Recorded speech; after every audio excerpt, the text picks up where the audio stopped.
Que bom, hoje é dia de papo de mulher. E uma coisa que que mulher ama fazer é bater papo, né? Principalmente papos saudáveis, enriquecedores, que são os que acontecem aqui sempre nas sextas-feiras. Na verdade, eu sempre bato papo aqui com vários entrevistados, convidados ao longo dos programas. Mas sexta-feira tem um momento especial para a gente conversar sobre um assunto, sempre um assunto muito importante para todas nós mulheres que somos mães, esposas ou mesmo as mulheres solteiras e precisamos aprender umas com as outras. E é tão bom, né, a gente aprender. E para conversar um pouquinho comigo hoje, eu recebo, nós vamos falar, na verdade, né, te lembrando aí, sobre a interação entre pais e filhos na internet. A gente sabe que as crianças, os adolescentes estão cada vez mais usando a internet. E até onde vai o monitoramento dos pais e a privacidade dos filhos?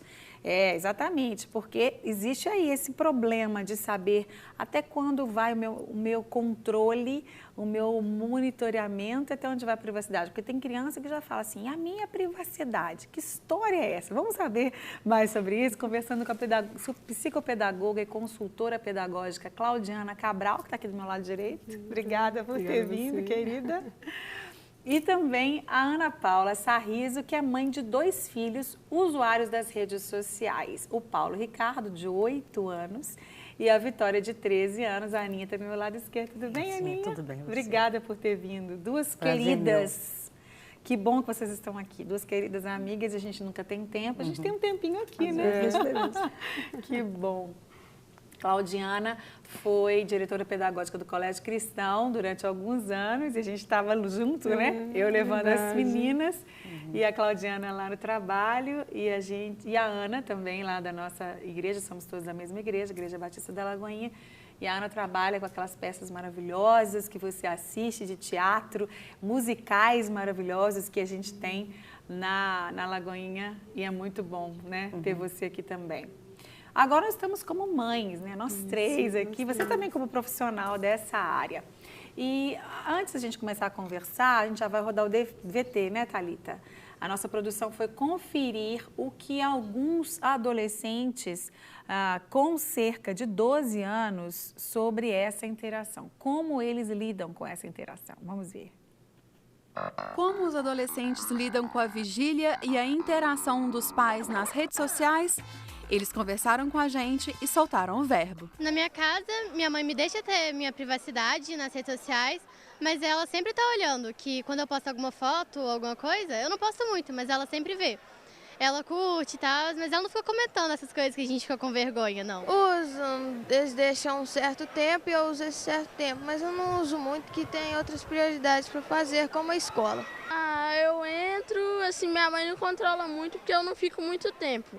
Tipo, se eu tenho alguma coisa para fazer, aí eu não deixo de fazer a coisa para ficar mexendo nas redes sociais. Na minha casa eu uso bastante porque a maioria da família do meu pai mora em outro país, eles moram lá na Austrália. Os meus avós, eles eram missionários aqui no Brasil. Aí quando voltou a família inteira e a gente fica muito sem contato. Aí para isso não acontecer, a internet ajuda bastante, o Skype principalmente. Aí a gente pode estar se vendo, contando as novidades. Aí até meus pais também usam muito. Eu tenho muitas redes sociais, só que meus pais, eles não têm tantas, tipo, só algumas. Mas eles deixam eu mexer e essas coisas. O controle dos pais é importante ou incomoda?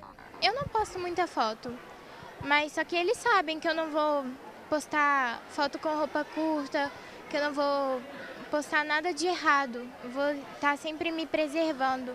Meus pais gostam sempre de dar uma olhada, mas eles sabem também que eu não faço assim, nada de errado. É só pra eles, tipo assim, se deixarem... pra eles se atualizarem mesmo. Acho que não tem problema nenhum, porque eu não faço nada de errado. Então eu sei que se eles entrarem não vai ter nada de interessante pra eles verem. Meu pai controla. Minha mãe, ela gosta também bastante de mexer nas redes. Minha mãe, principalmente, ela se preocupa muito sobre essa questão de conversar com estranhos, de se proteger mesmo, porque o mundo hoje em dia tá difícil, né? Aí ela monitora, mas ela também não é aquele tipo de mãe que não deixa entrar e tudo, porque ela sabe que eu tenho noção e ela conversa bastante comigo. Eles não ficam controlando muito, mas eles falam sobre isso, de não postar foto muito... que coisa assim.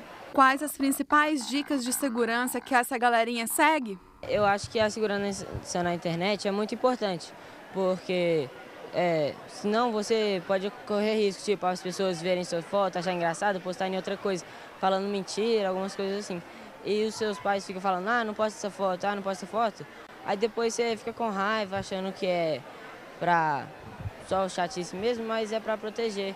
Tipo, tem que tomar cuidado com o que você fala na internet, essas coisas. Eu deixo seguir algumas pessoas, tipo assim, quando eu mesma, né, quando eu tenho Instagram, aí eu deixo algumas pessoas assim que eu sei que não pode fazer nada, mas aí eu olho e tal, aí eu deixo seguir, mas nada de diferente assim eu não deixo. Uma vez uma pessoa que eu não conhecia mandou uma mensagem no meu WhatsApp. Aí eu mandei para essa pessoa, que eu não conhecia ela, que eu não sabia quem era. E aí eu bloqueei e eu não vi essa pessoa mais. Eles se preocupam bastante com isso, de eu não conversar com estranhos. Se alguém posta uma coisa que às vezes não é certa, outra pessoa pode vir fazer bullying. E isso é muito ruim, porque as pessoas podem passar a se sentir deprimidas, podem passar a se sentir tristes e vão começar a mudar o estilo de vida por causa de uma coisa que outra pessoa falou que não tem nada a ver, só por causa de uma postagem ou de alguma mensagem. Me dá algumas dicas, tipo assim, de não ter amizade que eu não conheço, essas coisas assim. Igual tem gente que tem 1000 amigos no Facebook e não conhece nem a metade. Aí eu não faço isso, eu só adiciono as pessoas que eu conheço mesmo. Eu conheço o caso de gente que invadiu, um amigo que tem a senha do Facebook do outro, invadiu, começou a postar mentira, essas coisas, aí é bem complicado. Por isso que minha mãe também fala muito sobre não dar a senha, essas coisas. Pode, tipo assim, a pessoa começar a aceitar, a pessoa aceitar a outra, né? Aí começar a pedir telefone, tipo, dar uma de amigo mesmo. Acho que isso é o pior. Gracinha! Beijos para vocês, meninos e meninas super antenados aí. Gostei de ver. Espero que vocês coloquem tudo isso em prática mesmo, né? No dia a dia aí de vocês, principalmente em relação à segurança. E aí, as minhas convidadas que estão aqui comigo hoje, Claudiana Cabral, se você chegou agora, ligou a televisão correndo, que é pedagoga e consultora pedagógica, e a Ana Sarriso, que é mãe de 2 internautinhas, não é, Ana? Sou sim.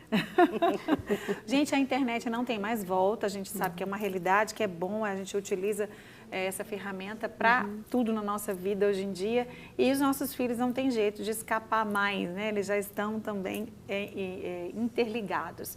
Profissionalmente falando, né, psicopedagogicamente falando, quais são os pontos positivos e negativos aí da internet e principalmente da questão da interação entre pais e filhos, Claudiana?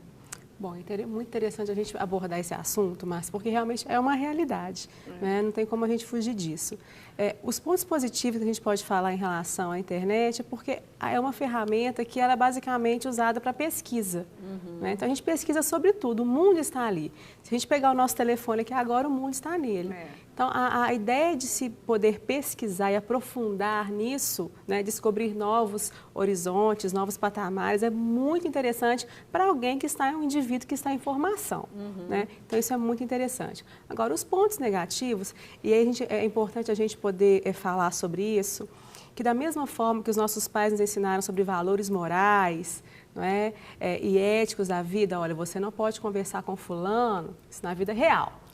Você não pode conversar com fulano que você não conhece, porque é perigoso para você. Então, no mundo virtual, os valores são os mesmos. Então, os perigos que nós colocamos na nossa vida real são os mesmos perigos que a gente pode colocar para os nossos filhos em relação ao ambiente virtual, esse ambiente cibernético, que eles convivem com ele aí 24 horas. É verdade. E você, Ana, como é que então como é que começou? Quantos anos eles tinham quando eles começaram, né? Porque a gente falou que um tem 12 e a menina 8 e 13, exatamente. Né? E eles começaram quando e como é que se você estipulou algumas regras desde já ou foram naturalmente surgindo essas regras ali da utilização da internet? Márcia, eu acredito que a formação das nossas crianças começa em casa. A pressão desse mundo virtual, ele está aí há muito tempo, né? Eu lembro quando a Vitória tinha, acho que se não me engano, 8 ou 9 anos, e ela chegou da escola, precisando de ter um e-mail. Então, foi o primeiro conflito que eu comecei a ter, foi aquele questionamento. A escola pediu para que ela fizesse um e-mail com 9 anos. E naquele momento eu falei, você vai usar o meu e-mail. Você não precisa de um e-mail com 9 anos de idade. Mesmo sabendo que a intenção da escola ali era começar a mostrar ao mundo. Eu entendi, mas eu sabia que naquele momento, se eu começasse a abrir, eu não ia ter mais controle. Então, eu segurei a Vitória até 13 anos. Até 12, 13 anos, eu segurei mesmo. Ela usava o meu Facebook, ela usava o meu e-mail. E a partir daí não tinha mais jeito, né? Eu tive que abrir um pouquinho o leque. Mas o quanto eu pude segurar, eu segurei. Mas, João, Paulo. O Paulo já começou mais cedo, né? Começou usando o meu. Aí ele começou um processo um pouquinho antes da Vitória. Mas ele não tem Facebook dele. Ele usa o meu, ele usa da irmã. Ele usa o computador para poder entrar num joguinho que ele queira. Ele sabe entrar, sair. Ele usa as ferramentas que eu tenho, o pai e a irmã. Eu ainda não deixo que ele tenha o perfil dele. Com 8 anos eu não deixo ainda não. Mas... É muito novo, né? É muito novo. Mas aí durante o dia, durante o tempo que eles estão, como é? Qual é o ideal? Existem regras para que nós pais saibamos como fazer? Ou a gente realmente pode se sentar com eles e colocar algumas regras? Por exemplo, o tempo. Né? Quanto tempo por dia? Achei interessante, alguns meninos falaram ali, não fico muito porque eu tenho outras coisas para fazer. Realmente, tem muitas outras coisas interessantes. Aconteceu comigo uma experiência, agora eu estava de férias, e as meninas veem muitos videozinhos de maquiagem, de comida, de papinha de boneca, aquelas coisas mais gostosas. Eu tenho uma de 7, uma de 8, que vai fazer 9. E aí, eu um dia falei assim, gente, vamos fazer uma coisa diferente? Por que vocês não procuram fazer uma coisa diferente em vez de ficar... no tempo que vocês não estão brincando na rua, alguma coisa, vamos escrever um livro, por exemplo. Falei para elas, por que vocês não começam a escrever um livro? Começa a escrever um livro sobre as férias, amizade de férias. Quem não tem uma amizade de férias que se tornou um amigo para a vida inteira? Eu tenho, né? Cada um de nós tem. E foi tão interessante porque na mesma hora elas começaram a escrever. No próprio iPad delas, elas começaram a escrever um livrinho delas. E a Mariana começou a escrever muito fofo, porque eu expliquei para ela, olha, filha, livro pode ser totalmente inventado, tudo que você vai colocar ali você criou, pode ser totalmente verdade conta, né? E pode ser misturado, coisas verdadeiras com coisas que você criou. E ela começou então a mesclar historinhas de férias com coisas... Estava muito linda, de uma hora para outra, uns dias depois ela falou, mamãe, eu resolvi mudar. Eu não vou mais escrever a história de férias, eu vou escrever a história da minha vida. Eu apaguei o outro. Gente, eu quase morri, porque estava ficando tão fofo.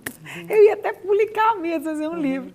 Aí eu falei, filha, você pode escrever o que você quiser, mas não precisa apagar o que você já escreveu. Eu ensinei para ela.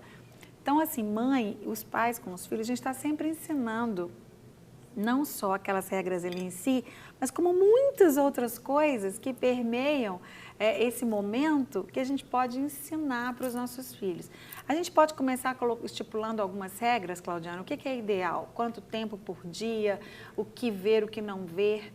Essa questão do tempo é tão interessante. Existe uma pesquisa que fala que as crianças e adolescentes brasileiros são os que mais usam, em termos de tempo, a internet. Então, essa questão dos pais também utilizarem a internet, às vezes, para poderem fazer outras coisas enquanto o filho está ali se divertindo, né, é algo que realmente tem que ser revisto. Então, existem regras, sim, mas cada família é uma família. Né? Então, se a Ana, por exemplo, para ela, os filhos dela não vão ter um perfil social até tal idade, isso é uma questão da família da Ana, né? A família do João, de repente, acha que isso não tem nenhum, né? Não existe problemas nisso. Então, cada família tem que ver aquilo que vai realmente atender àquilo que eles acreditam, aos valores da família, não é? Aquilo que a família realmente percebe que vai ser o bom para a criança. Bom, em termos de tempo, a gente sabe que 1 a 2 horas é o máximo ali que a criança pode estar utilizando em termos de internet, porque já tem a televisão, não é? E tem a escola, e tem o balé, tem o futebol, e tem N coisas, e o dia só tem 24 horas. Para casa. Então, assim, várias atividades, né, que as crianças de hoje têm. Então, em termos de tempo, as pessoas falam, né, no nosso meio, assim, educacional, que de 1 a 2 horas é o ideal, mas para cada família, eu não gosto muito de rotular essa questão de tempo, não. Cada família vai ver ali aquilo que é o ideal. Agora, é interessante quando a mãe senta com a criança para poder ver aquilo que a criança vai acessar e naquele momento ali que ela navega junto com a criança para poder conhecer os aplicativos que ela está brincando, os sites que ela está conhecendo, ali é que ela vai poder definir melhor o tempo, o que pode entrar, o que não pode, aquilo que a família vai bloquear, o que não vai. Né? Então é importante a gente, né, que nós que não somos nativos digitais, somos imigrantes digitais e os nossos filhos nativos, é importante que a gente se dê ao trabalho mesmo de investir tempo nisso, de conhecer e não ficar apenas nos nossos e-mails, né? Que nós somos a geração de e-mails e eles não, né? Então é importante que a gente realmente tenha essa dedicação enquanto pais e mães de colocar também o computador no lugar estratégico da sala, essa questão de computador dentro do quarto e porta fechada é um fator aí complicador. Muito complicado. Né?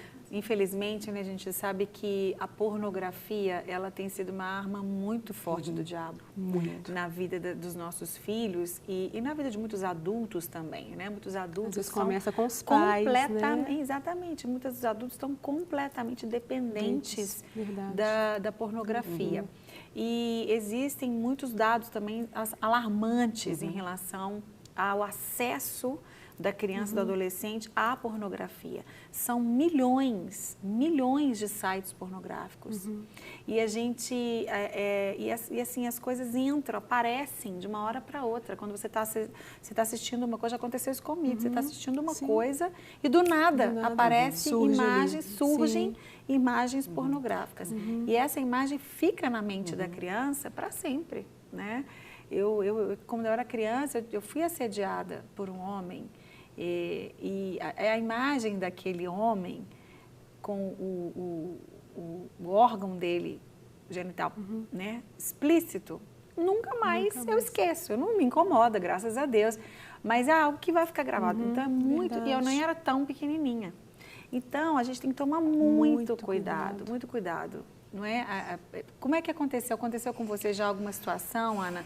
Ou os meninos querem baixar algum vídeo, algum aplicativo, eles te perguntam como que funciona esse relacionamento? Márcia, não tem volta. Né? Não tem. Essa era que nós estamos vivendo não tem volta. Eu acho que a Claudiana foi muito feliz quando ela disse que cada família, ela precisa achar o caminho de ser amigo do seu filho. Você tem que ser amigo do seu filho, você tem que sentar com o seu filho, ele sentir confiança em você, a ponto de vocês poderem caminhar com nãos e com sims. Ele vai ter que entender, às vezes, que o seu não, olha, aqui não pode, a hora não é essa. Não é porque você está ali sendo chato ou não tem nada a ver. Por amor, mas é porque você está cuidando dele. Porque uma das coisas principais que eu percebo dessa idade, a partir de 13 anos, principalmente 12, 11, eles acham que eles já sabem tudo. E acham que sabem mais do que a gente. E aí esses cuidados aí de um site que voa numa tela, de um amigo que entra com intenção maldosa, eles acham que não tem nada a ver. E é essa hora que a gente precisa de mostrar para eles que as coisas não funcionam dessa forma. Que o mundo não é tão doce como eles imaginam que é doce. É verdade.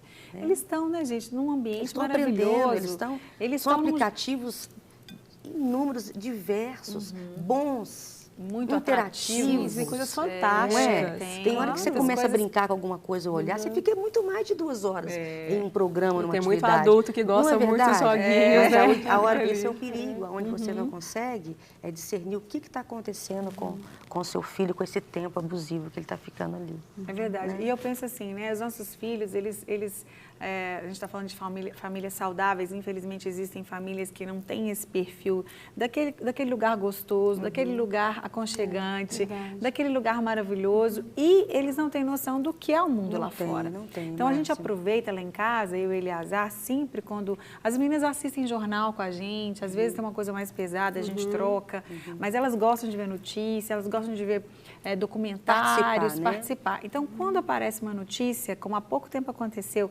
de uma moça que marcou encontro com um cara pela internet, a gente aproveita e fala assim, olha, tá vendo o que aconteceu, gente? Olha o que aconteceu, olha a seriedade disso. Elas ficam assim, tá vendo? A gente não... Aí o Eliazar fala, olha, não pode nunca falar com nenhum estranho, aproveita e reforça aquelas regras. Então a gente vai aproveitando as coisas do dia a dia, coisas reais, elas vêm, puxa vida, realmente... Né, essas coisas acontecem. E a Mariana, ela tem uma mania assim, quando ela ouve uma coisa ruim, ela, eu não quero ouvir. Ela quer fugir daquela realidade. Eu falei, filha, infelizmente, Tem que enfrentar, né? Tem que enfrentar. Né? Há pouco tempo a gente teve uma decepção muito grande com uma pessoa e eu, conversando com elas, eu falei, olha, gente, infelizmente as pessoas são assim, muitas pessoas não são o que a gente pensa que elas são. Então a gente aproveita para ir construindo, né, na vida delas o caráter. Forjando o caráter deles. Verdade. E esses perigos, né? É tão bom, é tão construtivo, mas é tão perigoso ao mesmo tempo. É interessante também a gente alertar os filhos em relação aos colegas de escola, ou colegas de forma geral, né? Não só da escola. Ah, vem aqui para eu te mostrar uma coisa, às vezes vai na casa de um coleguinha, né? Ou um aniversário, ou uma visita, para fazer um trabalho de escola, alguma coisa assim. Vem aqui para eu te mostrar alguma coisa. Então é importante também a gente conversar com os filhos, alertá-los em relação àquilo que pode ser visto e aquilo que não pode, né? Porque como a gente falou, que cada família tem o seu viés aí. Mas é importante a gente reforçar o da nossa, né? Aquilo que a gente realmente acredita e fala, olha, não coloque coisa impura sobre os seus olhos, não vai colocar coisa feia sobre os seus olhos. Né? Então, se algum colega oferecer para olhar alguma coisa, já preparar o filho, a criança e o adolescente para poder saber se portar nessa hora que a coisa errada chegar. Ó, puxando o seu veio aí, então eu vou dar uma dica. Os amigos dos seus filhos são seus amigos. Perfeito. Todos os amigos no Facebook da Vitória, quase todos, são meus, Márcia. Tem que ser. Não porque eu estou invadindo a privacidade dela.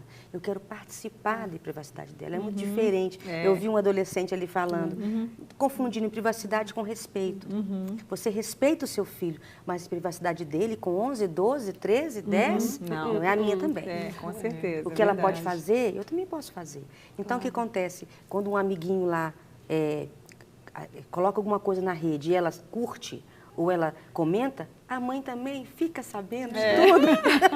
E comenta também, participa. Então, é uma dica. É verdade. Seja amigo dos amigos. É verdade. Né? E por falar em amigo, uma coisa interessante que da gente falar é que a gente não pode confundir ser amigo e não ter autoridade. Porque tem pai que hoje em dia a gente percebe isso. Ele ficou tão amigo do seu filho que esqueceu o papel dele, não. Né? Eu sou seu amigo no sentido que você disse, de ter liberdade, de ter diálogo, de ter mão dupla, de ter confiança, do filho saber assim, puxa vida, eu posso contar para o meu pai, eu posso contar com o meu pai, eu posso com a minha mãe, eu posso me abrir com eles. Essa amizade é importante, mas sempre assim, eu não sou seu amiguinho, seu coleguinha. Eu sou a sua mãe, eu sou o seu pai. Porque hoje em dia a gente vê muito isso, muitos pais confundiram isso. A gente vai ver na prática agora o resultado dessa interação. Um exemplo de como as famílias lidam com isso. Vamos ver. Já que escutamos a opinião dos filhos, nada mais justo que ouvir também o lado dos pais quando o assunto é o monitoramento nas redes sociais. Para isso, fomos conversar com a Elisângela, mãe da Anne, que acabou de participar de um bate-papo sobre o assunto. Ela fala qual o seu maior medo quando a filha está no computador. Que ela não saiba discernir as pessoas que estão chegando próximo a ela, através da internet. Porque na internet qualquer um pode se disfarçar. Um homem de 40 anos pode se disfarçar de uma criança de 12 anos, se passar e pegar as informações. Eu acho que a maior falha do adolescente é pensar que ele sabe tudo. Eu tenho controle, mãe, você já sabe que eu estou sabendo. Porque o adulto sabe mais. E o adulto sabe manipular. E o adolescente não percebe isso. Aí quando nós colocamos diversas situações, igual tanto eu quanto o pai da Anne, nós conversamos com ela. Anne, cuidado, olha o que aconteceu com essa criança, olha o que aconteceu com essa moça. E cada vez mais nós sabemos de pessoas que estão assim, ficando deprimidas, adolescentes que não querem sair de casa por comentários infelizes de amigos. Com a correria, muitos pais acabam não dando atenção aos filhos. Os pais de hoje em dia estão parecendo os alunos. Eles querem tudo muito rápido, querem falar uma vez só e serem ouvidos. E o adolescente, apesar de ter crescido, está fazendo ensaios de independência, ele ainda precisa de muita orientação. Ele precisa que nós estejamos perto dele, conduzindo esse processo de amadurecimento. Porque, igual eu falei, nós já passamos por isso. Então, nós sabemos as armadilhas que podem acontecer. Eles acham que sabem. E o pai, muitas vezes, não tem tempo. Nós trabalhamos o dia todo e nós não temos tempo para sentar e ouvir. Não existe filho que não queira compartilhar as coisas com os pais. Os pais, às vezes, afastam os filhos. E esse diálogo tem que acontecer. Isso está faltando nas famílias, sabe? Mesmo com tantos dilemas que envolvem o assunto, a professora reconhece a importância de também estar conectada. E a tecnologia me ajuda nisso. A gente troca mensagem pelo WhatsApp, troca fotos às vezes, quando ela pode usar nos momentos corretos. E assim, a gente consegue se aproximar mais. Mas não só no virtual, no real também, né? Para evitar qualquer problema em relação a uma possível superexposição na internet, Elisângela acredita que o diálogo em casa ainda é o caminho. Nós não podemos criar os filhos em redomas de vidro. No momento ela vai estar sozinha. Então, assim, eu acho que o principal caminho para nós, os pais, é o diálogo. Porque quem conversa com o seu filho orienta. Aí mostra, olha, o mundo, ele é real. Tem dois caminhos sempre, em qualquer atitude. Você tem um livre-arbítrio, né? Que é a principal característica do ser humano. E você tem que saber escolher o certo, porque tem consequências.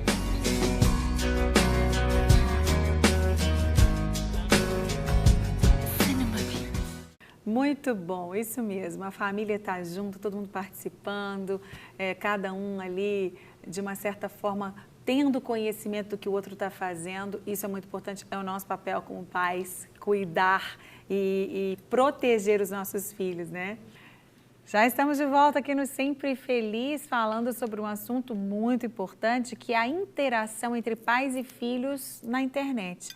Os nossos filhos, né, cada vez mais cedo estão utilizando a internet, joguinhos, aplicativos, muitas coisas interessantes que ajudam no conhecimento, no crescimento, mas que são perigosas ao mesmo tempo. E aí, como os pais podem interagir com os filhos, como os pais devem agir também para conseguir utilizar, tirar o que a internet tem de bom para os nossos filhos, né? A gente está conversando sobre isso aqui no programa, no nosso Papo de Mulher de hoje. Estou conversando com Claudiana Cabral, que é pedagoga e consultora pedagógica, está aqui com a gente hoje. Obrigada mais uma vez, Claudianinha. E Ana Sarriso, que também está aqui conversando com a gente, que é mãe de 2 internautinhas, não é, Ana? E são desafios diários e eles, imagina, a Claudiana tem 2 meninas, quantos anos elas estão, Claudiana? 4 e 6. 4 e 6. Elas já, com certeza, já utilizam, já brincam, não é? E aí, quando as nossas filhas, eu tenho uma de 7 e outra que já está na pré-adolescência, 9 anos, hoje em dia ela já vai fazer 9, a gente já vê claros sinais da pré-adolescência, né? Com 8 anos. Uau. E daqui a pouco, com 12, com 13, quer dizer, daqui a 4 anos, você daqui a uns 6 anos, e aí, né? As coisas vão talvez estar mais difíceis ainda. É verdade. Como que a gente pode se preparar como pais para esses momentos? Porque eu acho que talvez nem nós estamos preparados para nós mesmos controlarmos o nosso tempo e as nossos acessos à internet. Como você colocou, Márcia, as suas filhas têm quantos anos? Elas já usam? Desde bebezinho, que elas já ficam com os dedinhos ali, né?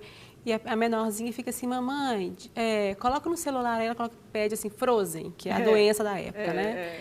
Aí, não, filha, agora não pode. Mas mamãe, põe, até colocar um vídeo que tenha alguma coisa relacionada a algum tipo de coisa que ela quer ver.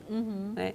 E o tempo todo eu tenho que ficar monitorando, elas querem pegar o celular ou o tablet da maiorzinha, mas o tempo todo eu tenho que ficar porque eu não sei o que vai aparecer ali depois dos vídeos, que elas podem com os dedinhos acessarem. É um clique, né? É um clique. Então, assim, ao mesmo tempo que a gente quer educar os filhos, mas é um sentimento, assim, de insegurança, né, que a gente vive assim diariamente, gente. Isso é o tempo todo. É verdade. Então, esse preparo, né, Márcia, que você colocou, olha, gente, a palavra de Deus, ela realmente ela tem tudo ali que a gente precisa, né? E eu creio que se a gente ensina a criança no caminho que ela deve andar, né, baseada nos princípios e na palavra do Senhor, né, a gente não tem que temer o futuro.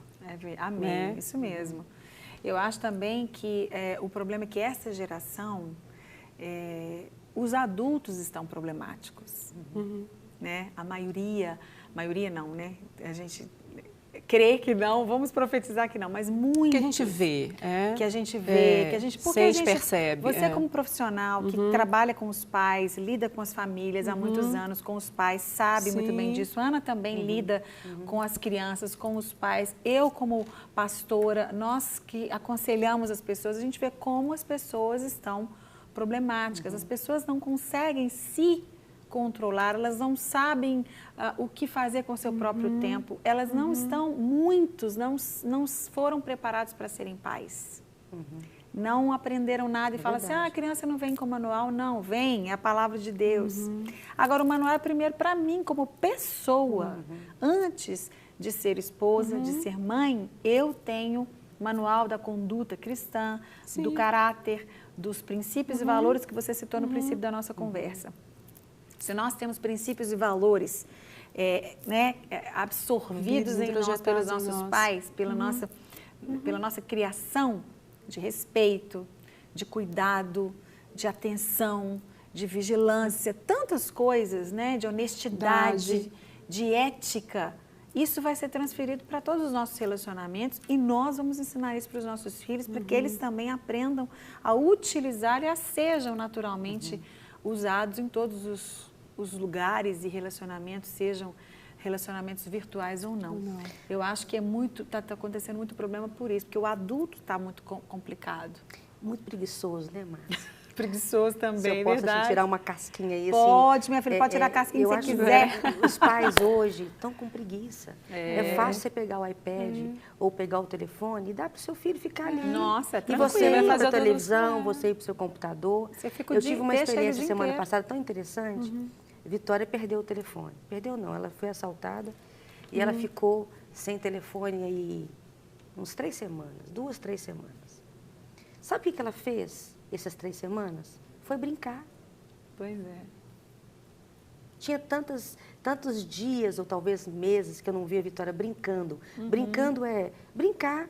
Eu vi ela brincando com os primos, eu vi ela brincando de pegador, eu vi ela desenhando, fazendo desenhos.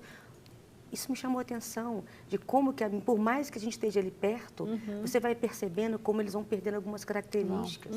Você pode falar isso melhor do que eu. E vai ficando natural para a gente que é pai. Eu vi ela brincando de pegador com os primos, porque há outros momentos ela estava lá no quarto, ela estava na sala, ou ela estava brincando. Isso é tão interessante que quando a criança, não é o caso da Vitória, mas quando essa criança ou o pré-adolescente, ele se envolve demais nesse mundo virtual, ele vai ter sérios problemas de relacionamento na sociedade. E imagina, esses adultos de hoje, os pais que já são problemáticos, imagina os pais que virão, a próxima geração de pais, que tem uma dificuldade imensa de se relacionar e de resolver os seus problemas da vida real. É verdade. Então é importante a gente estimular essa questão aí da criança ser criança. É interessante a gente observar, eu já observei isso lá em casa também, quando eu dei aquela correção por algum motivo, porque elas deram uma briguinha por desobedecer uma coisa, tá bem, tudo bem, 2 dias sem iPad. São os melhores dias, apesar de que elas não ficam muito tempo, porque como são 2, e isso é um privilégio a gente ter 2, pertinho, elas brincam muito, são amigas, elas fazem pulseirinhas, aí elas gostam de arte, mas a gente pode estimular mais. Eu sempre falo assim, eu penso assim, eu sempre posso estar melhor do que eu estou, posso estimular mais essas brincadeiras. Há pouco tempo a gente recebeu uma visita lá em casa e ela estava, que é a Tati, um beijo para a Tati, ela até conversou com a gente pelo Skype, mora lá nos Estados Unidos e ela está fazendo um curso de caligrafia. E ela levou para casa as coisas dela, porque ela estava ainda durante o curso, ela queria treinar. E a Mariana ficou encantada. Aí ela foi lá e pegou os quadrinhos que ela tinha, as telas com as pinturas que ela tinha, foi pintar. Quer dizer, a gente pode estimular. As crianças, elas vão... É só a gente dar para elas outras ferramentas, mas dá trabalho, como você disse. A gente, às vezes, já tem... Você tem que deixar o seu mundo. Você tem que deixar suas coisas para poder gastar tempo. E olha, essa tarefa é a tarefa do pai também. Eu sinto muitos pais ausentes. Às vezes o peso, a responsabilidade fica sobre a mãe. É verdade. E como que o pai faz conduzir diferença? Tudo isso. Quando um pai senta no chão, vai brincar, ou com o filho, ou com a filha, como faz diferença? Então, nós precisamos de largar um pouco o computador. Eu sou produtora multimídia. O meu universo é mídia. Então... às vezes as pessoas acham que a minha fala é uma fala anti-tecnologia, muito pelo contrário. Eu não consigo viver sem a tecnologia, eu não vivo sem ela. mas a gente tem que estar alerta porque quer tirar a essência da gente, quer tirar a comunicação da família. Esse bombardeio veio para tirar a comunicação da família, da conversa, da brincadeira, do aconchego.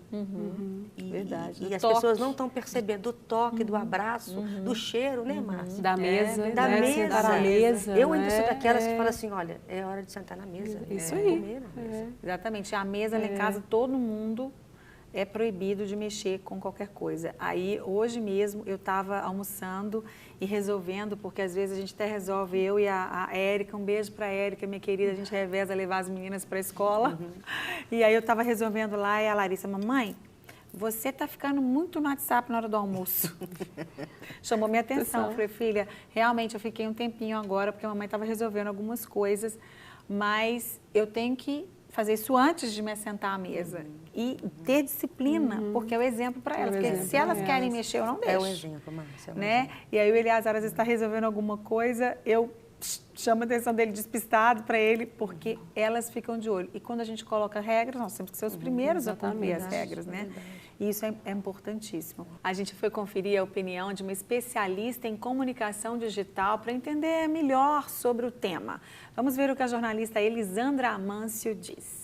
Esses adolescentes hoje, né, a partir dos 13 anos, eles já cresceram conhecendo a tecnologia, isso para eles é natural, eles não tiveram que aprender. Mas ao mesmo tempo, em que eles têm todo esse acesso, a inclusão digital ela é real, os pais nem sempre são digitalizados e não têm ideia do que os filhos fazem na internet. Monitorando as redes sociais de uma empresa, Elis constatou o que as pesquisas já mostravam: o alto número de adolescentes online na madrugada. O que eu mais percebia monitorando? Que de madrugada tinha muita interação com o adolescente.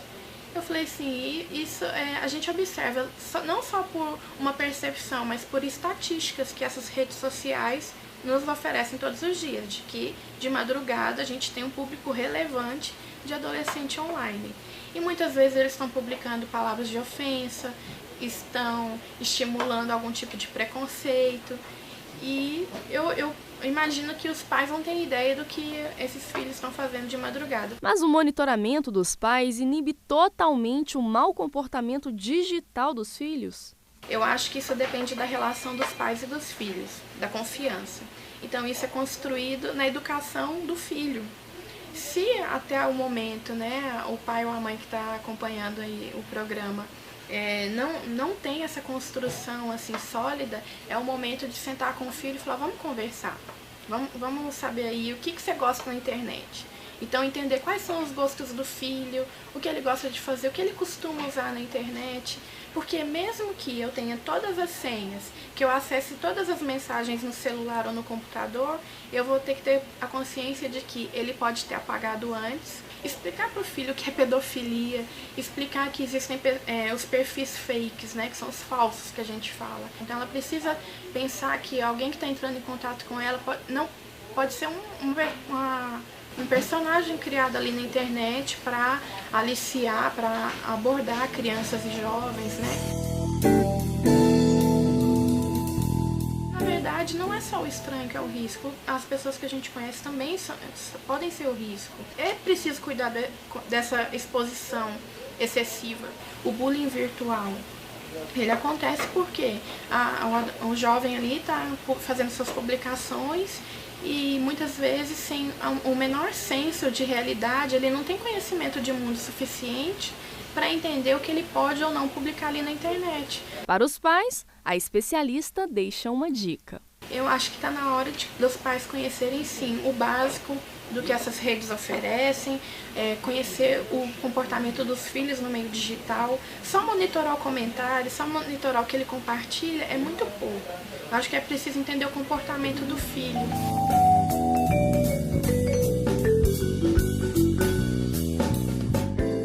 Beijo, Elisandra, querida. Saudade de você, sempre tão competente, né? Trazendo aí suas contribuições profissionais muito interessantes para a gente aprender ainda mais, principalmente com quem é especialista nesse assunto. E eu quero já agradecer a presença de vocês. Nosso tempo está acabando, que pena, mas eu quero pedir para vocês nos deixarem também aí um conselho, uma palavra para todos nós pais e aqueles que estão assistindo a gente. É importante, né, como pais, nós vigiarmos, né? Sempre estar atentos em vigilância e não deixar que os filhos tenham a privacidade deles, porque isso não existe, né? Os filhos, eles são nossos filhos até que eles saiam de casa. Verdade. E vão continuar os nossos filhos até que a gente esteja aí para poder cuidar deles. Mas enquanto eles estão indivíduos em formação, né, nós precisamos estar realmente atentos, vigilantes àquilo que realmente eles estão acessando, com o que eles estão conversando. Então, eu deixo a minha palavra aí realmente para os pais de vigilância. Muito obrigada, Obrigada viu, querida? você, Foi bom demais ter você. Bom demais, obrigada. Como sempre, contribuindo muito aqui para o nosso crescimento como mães, como pessoas. Obrigada, minha querida. Ana. Delícia essa palavra. Essa palavra eu só vou endossar. Né? Endossar dizendo o seguinte, não fique constrangido. Pai, mãe, não fique constrangido. Olha lá, na né? câmera 2, não fique constrangido de ser amigo do seu filho e acompanhar o seu filho cada passo. Isso é amor de Deus, isso é amor de pai. E você vai fazer com que esse filho não se perca no meio do caminho. Essa é a palavra mais importante que eu vejo nesse veio da Claudiana aí. Amém. Muito obrigada também, Aninha. Foi ótimo ter você. Delícia, viu, ter você. Obrigada, viu, querida? E realmente, né, eu me lembro do Veredas Antigas, não sei se vocês fizeram. E no Veredas Antigas eles falam muito sobre isso, né? Sobre a gente restaurar as veredas antigas. E acho que a gente tem que também levantar muros, né? Como a gente está falando aqui. Levantar muros como pais, cercar os nossos filhos. É claro que não é colocá-los numa redoma, não é escravizá-los de jeito nenhum. Mas, em primeiro lugar, a oração. Né? Eu creio que a gente tem que realmente sustentar os nossos filhos em oração. Guardá-los em oração. Pedir para que Deus guarde a mente deles, para que Deus guarde o corpo deles. O tempo inteiro nós precisamos orar pelos nossos filhos. Né? Existe o Ministério Débora, que é tão lindo, que só a logo deles, o slogan deles fala mães de joelhos, filhos de pé. Nós precisamos sempre ser sustentadores dos nossos filhos em oração, porque a Bíblia diz no Salmo 127 que se o Senhor não edificar a casa, em vão vigia sentinela, em vão trabalhos que edificam, né? Se o Senhor não guardar a cidade, em vão vigia sentinela. Então, nós precisamos orar em primeiro lugar, mas oração é orar a ação, né? E o nosso trabalho como pais, de cuidar, de vigiar, de participar da vida dos nossos filhos, mesmo que a gente tenha que abrir mão, muitas vezes até do sono, de dormir, né? Dormir menos para acompanhar mais, ou estar mais cansado ainda, mas cuidar deles realmente. E nós precisamos cortar privilégios. O filho desobedeceu, o filho não está obedecendo às regras, o filho está ultrapassando os limites, então nós podemos cortar privilégios. O computador é um privilégio? É. Então, você não vai ter mais o computador por tanto tempo, ou por tantos meses, enquanto você aprender que ter um computador é um privilégio, mas que você tem a sua responsabilidade de obedecer às regras. Eu nunca me esqueço de dois casos que o Veredas Antigas, o pastor traz, do filho que ganhou o carro, né? O pai deu o carro para ele e ele colocou as regras. Todos os dias ele tinha que chegar a tal hora em casa e ele não poderia andar por alguns lugares da cidade. E aí o filho começou a obedecer direitinho, depois ele começou a relaxar, começou a chegar atrasado. O pai chamou, falou, filho, você tá saindo dos trilhos e você vai eu vou cortar privilégios. E foi avisando o filho. Chegou um tempo, o filho chegou tarde em casa, no outro dia, o filho acordou, foi tomar café, papai, beijinho, tchau, eu vou para a faculdade. Já era menino de faculdade, 17, 18 anos, porque não foi no Brasil, eles vão para a faculdade mais cedo. Aí o menino volta correndo. Papai, o que é isso? O que foi, filho? Meu carro está sem rodas. Ah, seu carro está sem rodas. Olha, ter um carro com rodas é um privilégio, não é? Pois é, mas você não soube obedecer às regras. Então, agora você vai de ônibus para a faculdade para você aprender a obedecer às regras. E isso se aplica a várias coisas, O outro caso, rapidamente, é do menino que ficava trancando a porta do quarto, como a gente falou. Criança, adolescente, não tem que trancar a porta do quarto. Né? O pai e a mãe têm que ter acesso ao quarto. Eu vou bater, vou respeitar, mas eu vou entrar na hora que eu quiser. E o menino começou a trancar a porta do quarto, e os pais, eu preciso falar com você, eu quero entrar aí, eu não quero que você tranque a porta. Até que um dia o menino chegou em casa, o quarto dele estava sem porta. O pai tirou a porta do quarto e disse, ter porta no quarto é um privilégio. Você tem uma certa privacidade. Você quer trocar de roupa, claro, você quer cochilar, dormir, mas eu corto o privilégio quando você não faz a sua parte, que é obedecer às regras. Na internet funciona do mesmo jeito. Então, a gente, como pai e mãe, tem que exercer a nossa autoridade, o nosso papel, a nossa responsabilidade é de cuidar, de preservar, não é, a integridade emocional, física, psicológica e espiritual dos nossos filhos. Amém?